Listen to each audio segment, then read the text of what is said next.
Hi guys! 11:23 PM na. Wow, feng shui na.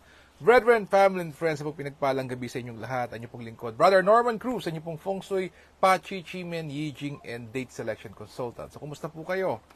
Ako po bumabati po sa aking mga clients here in the Philippines and sa abroad po. Thank you so much po sa inyo pong suporta, and to my new clients, marami pong salamat po. My client po from Dubai. Ma'am, thank you po. Salamat for the opportunity. And we'll have our online tomorrow. Yan. Okay, so, actually matutulog na po ako, but I won't, end this day without first saying happy birthday po to important people po. Important people. And of course, I like to start it with greeting my son, Kevin. A happy birthday. Okay. Number 2 po to Colonel James Logan. Sir, happy birthday po. And of course, to Richard from Cotabato.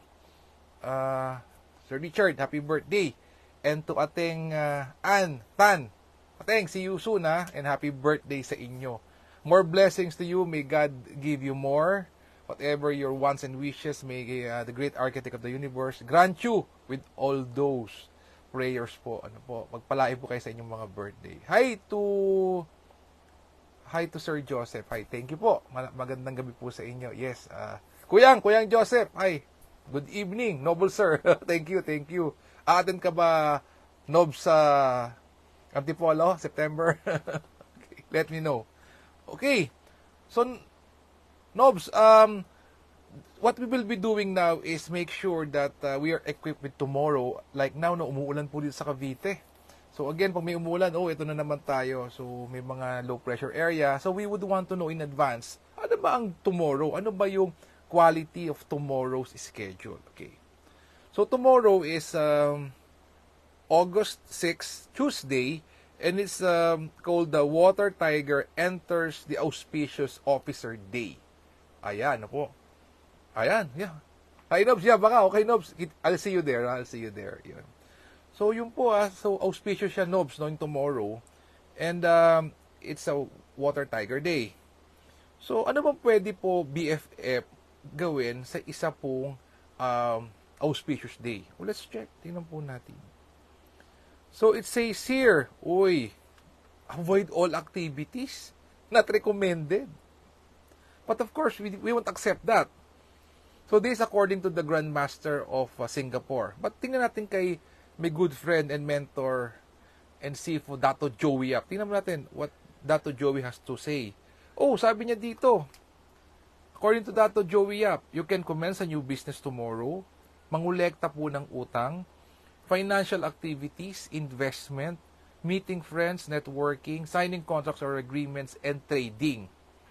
So, in-specify din niya ang hindi suitable, avoid constructing drains, disengage or dissolve an arrangement, seeking medical treatment, tomorrow. So, if you can postpone it, ito po. But we know better. BFF, we know better. Meron tayong daily chimen. Ayan. Sana po yung ating pong dialogue, hindi po nakakalimutan. Opo. Ay, Kuyang Melvin, good evening. See you on our stated meeting on Friday. So, kumusta niya tayo mong negosyo? Kuya Melvs. Okay. Okay, so ito po. So, sa mga nabanggit ko, kung ano pa yung, hi to Ma'am Maria, good evening po. Yes, ma'am, good evening. Hope you're doing well din po. So, tomorrow po, sa mga nabanggit ko, ang dahil mong gustong gawin. Masabi nga ni Grandmaster Tan Kong of Singapore, not suitable. Sabi naman ni Dato Joey Yap, may mga suitable, may mga hindi suitable. So, now, we reinforce ourselves. Lala, ghost month ngayon with backing. Ayan. Saan ba tayo magbabacking? Okay. For tomorrow, yung ganda nito. South is backing BFF, may divine light. May divine light siya, may inspiration, may spear energy or structure, may mystic force, absolute power, and flying bird fall into cave. So if I were you, gagamitin ko to. South is backing now until 10:59 the next day. Ganda nito.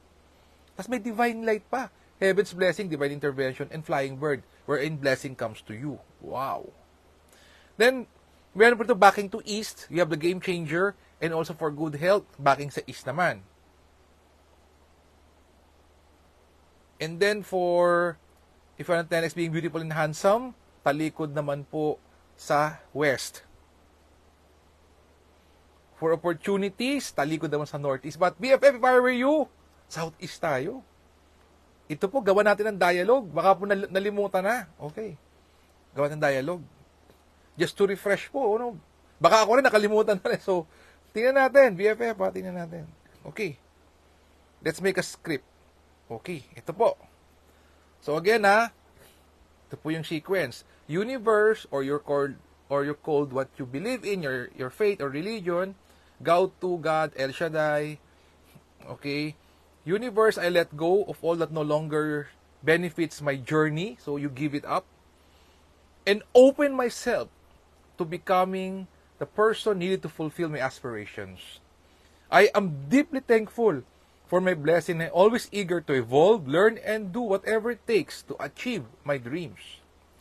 I easily and effortlessly magnetize optimism and wealth by always attracting guidance and the gift of foresight, opening new paths for all, instilling faith to pave the way. Kung ano po yung gusto nyo, dugtungan nyo po whatever you want. Then say amen, or how you end your prayer depending on your faith. Yun po. So ito po yung dialogue natin. Now, okay. Ang iba po rin, ito po, let me share about the Ghost Month. Ang medyo naging challenging po sa Ghost, or challenging sa Ghost Month is that, yung dati pong based on the flying star feng shui, wherein we are able to compute the energy or the energy po for a certain sector in a yearly and monthly basis. The difference now with the August or the Ghost Month is that, yung mga dati pong tolerable, yung mga dati pong magagandang sector or lugar, because of the Ghost Month, because of the flying star, nag-coincide po